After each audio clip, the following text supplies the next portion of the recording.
Alright, so today I'm here with York. We're here to take a deeper look at what's happening with his health. His goal is to optimize his health and also to maximize fat loss. Now, there's various different approaches that we use in order to let us know where we are. If we're not testing, we're guessing. So we like to be very precise with the data. So York has gone and did some blood work for us to be understanding of what's happening internally. We looked at some metabolic markers and we also looked at some performance markers. But one of the main things that we're trying to do here, York, is to try and let you age backwards as well. So biological aging to either stand still or reverse.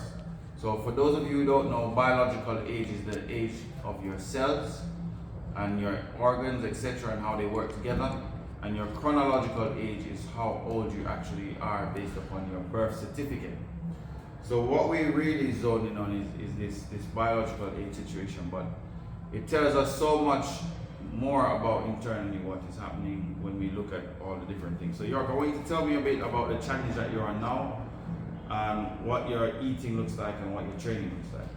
Okay, so I'm on the 40-day challenge, and within the 40-day challenge, I'm on the 40-day challenge, and on the 40-day challenge, the particular one that I'm on the OMAD, and within the OMAD, I am on the no sugar, no flour, no salt, and I'm eating 1 meal a day. So within that 1 meal a day, I am consuming a particular amount of protein, a particular amount of good fats, and I'm allowed a certain amount of, when they say no salts, I'm allowed sea salt and pig salt, Right. That's correct. So 1 meal a day may be a bit drastic for a few people. How are you finding 1 meal a day? Well, I've done the 40-day challenge before, but I wasn't on 1 meal a day. I was on two meals a day, so it's not as hard as it was before.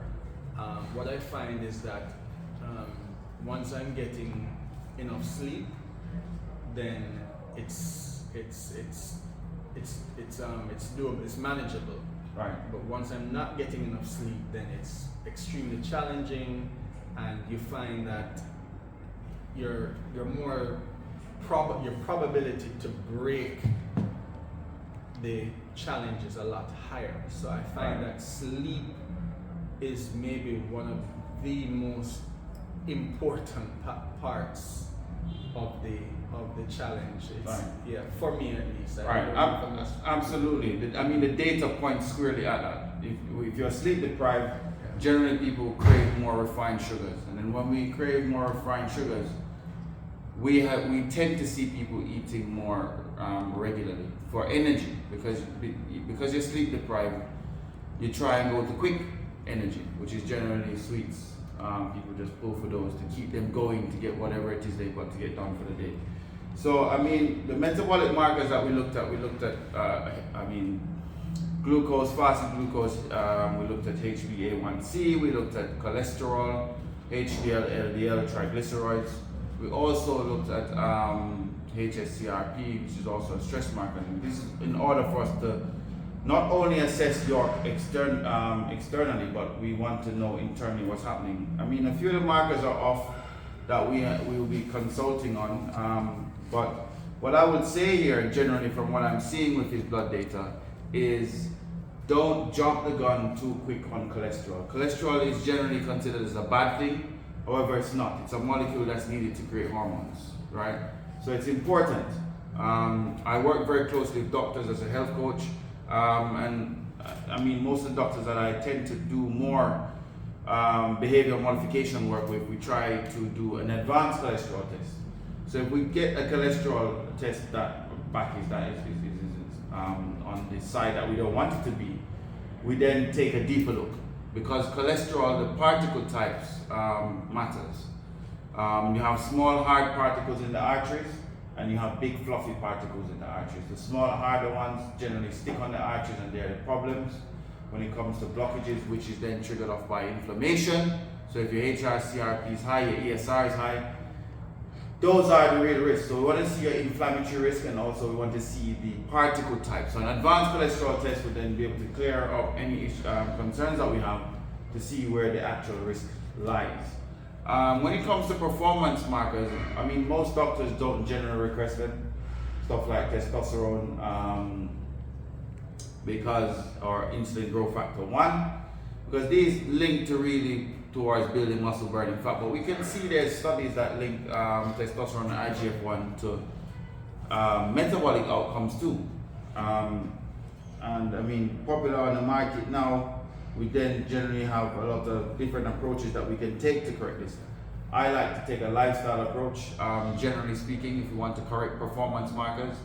And that is by just starting with different things. We have seen studies of cold exposure, what cold exposure can do for a change in blood. We've seen what changing your diet can do. We've also seen what lifting weights can do. So there's a lot of sleep, a lot of lifestyle things that we can do, and we want to dial in on those first and monitor those first before we then consult back with an endocrinologist or a general practitioner on what their protocols may be for correcting certain things. So, I mean, so York, how are you feeling though? Are you lethargic? How's your energy? How is stuff for you? And what do you find that contributes to you feeling better, if you find anything that does? Well, I definitely find that the saunas and the cold immersions are definitely helping my energy levels. That definitely helps. I'm actually craving it, so that's why every morning I come in. I'm asking if you're doing the cold plunges, or the cold plunges in addition to the sauna. What benefits do you find in each? Well, I find that the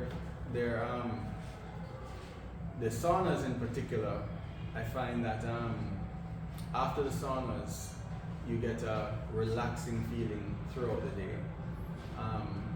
The cold immersions, you find that it's almost like the same feeling that you get with like drinking a morning cup of coffee, but it's longer lasting. So coffee sort of wears off very quickly. The cold immersion, it lasts right throughout the day. Alright, so I guess when you do a sauna in the mornings, you would finish cold in order to be alert for the rest of the day. Right, yeah, the science really does support that. Finishing cold actually, will keep you alert. So, I mean, we also have some other tests left to come in for York. So, we have an adipose tissue test, or a subcutaneous fat, which is looking at the surface level fat. And we also have a CT scan to be done across the abdominals to look at the visceral fat. So we don't just look at persons and assume that everything is fine. We like to get the data together and also check that data is trending down if it needs to, or trend up if it needs to. Now the cross-sectional CT scan will show us internally what's happening, and we'll be able to then over time with different protocols from lifestyle correct that. Now if it's quite difficult, what we've seen with some persons which get referred here from practitioners is then that the practitioner may choose to use a synthetic approach whilst we're still using lifestyle change. So, his 40-day challenge is supposed to be able to correct a lot of the issues that he may have come up internally and externally, and we'll be able to then, look over that data on the positive end once the challenge is over, to then see what changes have happened whilst you've been doing this challenge. So stay tuned, guys, to see what the 40-day challenge, which is designed to change metabolic health, and also with the protocols that we're using, such as hot and cold, designed to also enhance performance markers and also the training inside the gym. So stay tuned, guys.